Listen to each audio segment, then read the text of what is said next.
We have seen one of the biggest crypto liquidation events that has happened in years, and I mean years, going back to 2021. So 1.65 billion taken out of the crypto market, 1.65 billion.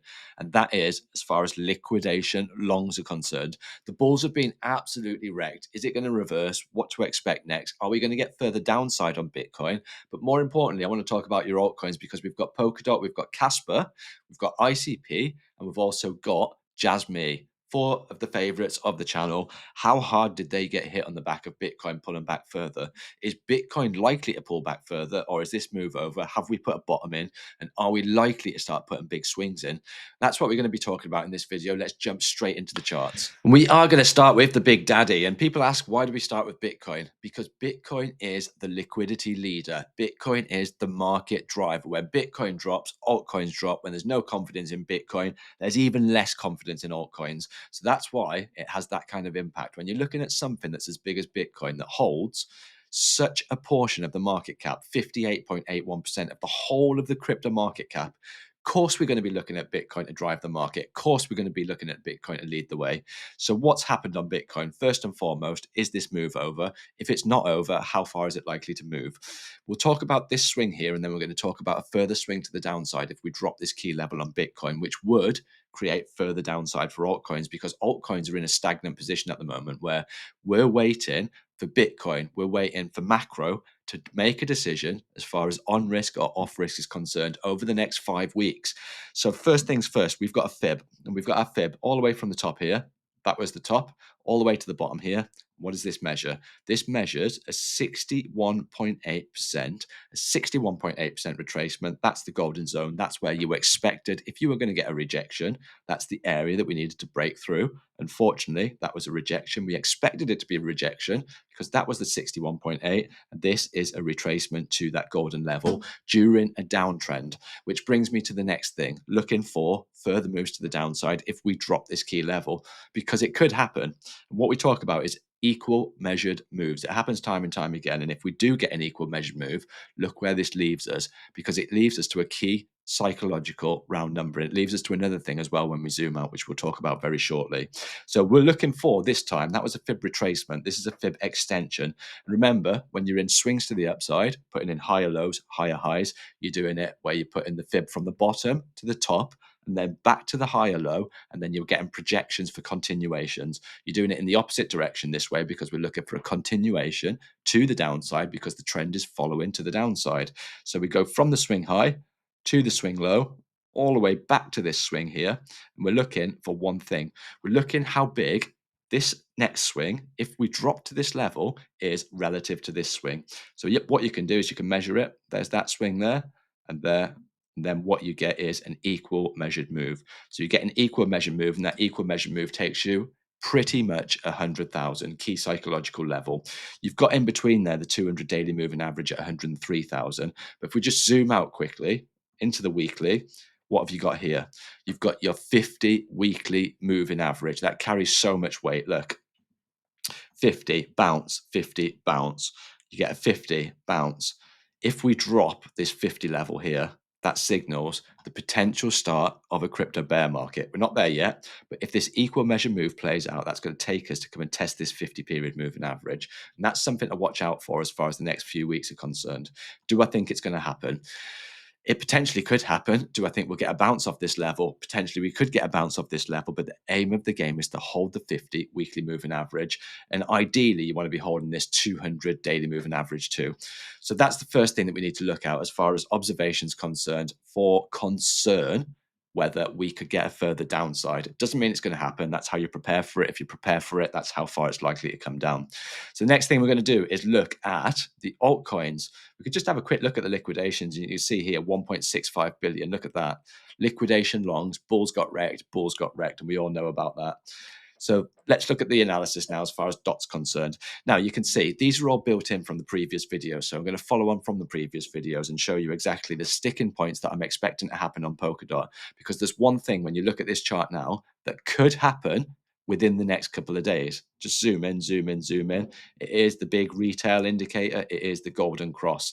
Now you can see, what is the golden cross? Anyone that's new to the channel, it's when the 200 period moving average goes underneath the 50 period crosses above, and price action for this to be sustained needs to be above both moving averages. So you can see what needs to happen here in the short term. We're testing the 200 right now. Just zoom in here. We're testing the 200 right now.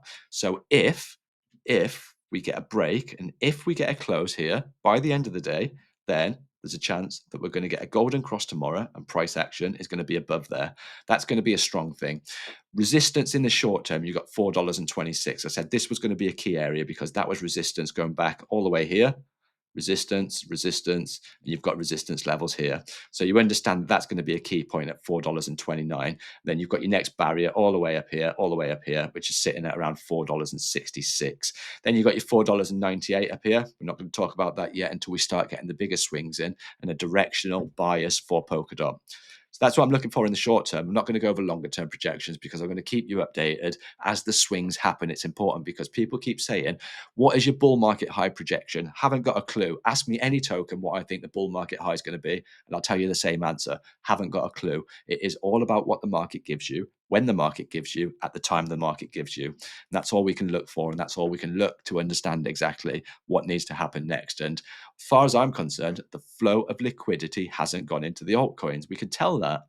We can tell. You look at the dominance, zoom out weekly, Bitcoin dominance. Look how high up this is. We haven't had a big alt season. That's what an alt season looks like. That's what an alt season looks like. We haven't had an alt season. We haven't had an on-risk rally. And that's why I've kept confidence. And people in my Discord group, people that have been there for years, I can already tell in their voices and their sentiment that they've given up. They're exhausted. They're tired. They're ready to walk away. And that gives me a little bit more hope. Unfortunately, it's not good for them because it's bad for mental health.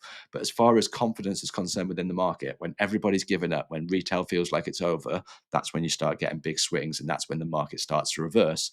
So that's what I'm looking for in Polkadot. Casper next. Now, this is a good one, because we talked about this. We talked about how unsustained this was.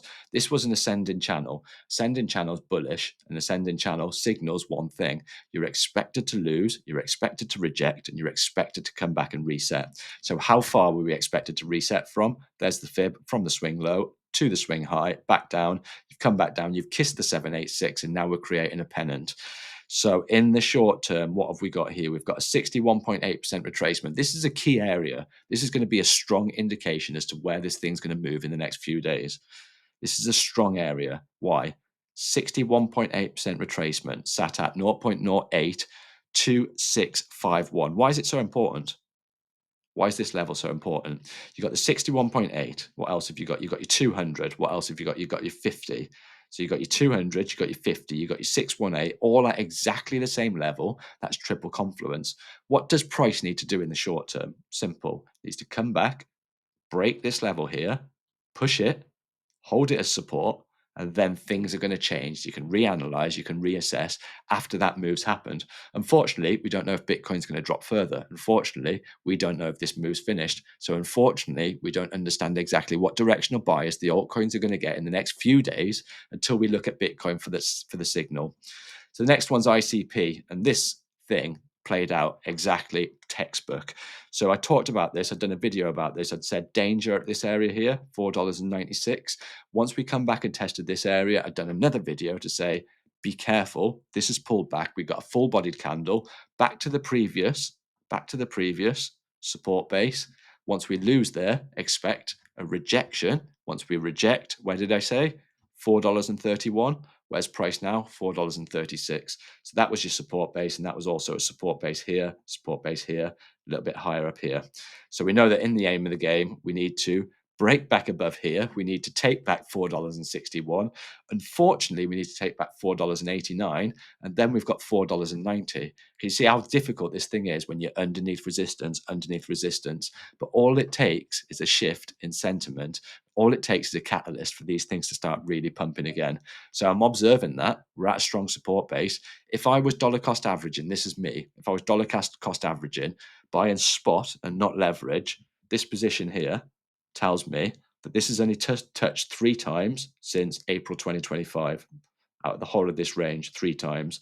So that's showing me from a DCA perspective, that doesn't look too bad to dip my toe in the water and none of its financial advice. And the last one is Jasmy. So we dropped the 0.01418. That was a 61.8% retracement. That was this shelf here. That was the important shelf that we needed to hold. Unfortunately, we went back down. Where did we hold? 78.6% retracement. That's at 0.01245. So we bounced off the 78.6. What's the aim of the game in the short term? 61.8, 0.01418. Then you've got your 2 moving averages up here. Unfortunately, we're in a bit of a downtrend here where you're moving down, you're putting in lower highs, and the moving averages are curving to the downside.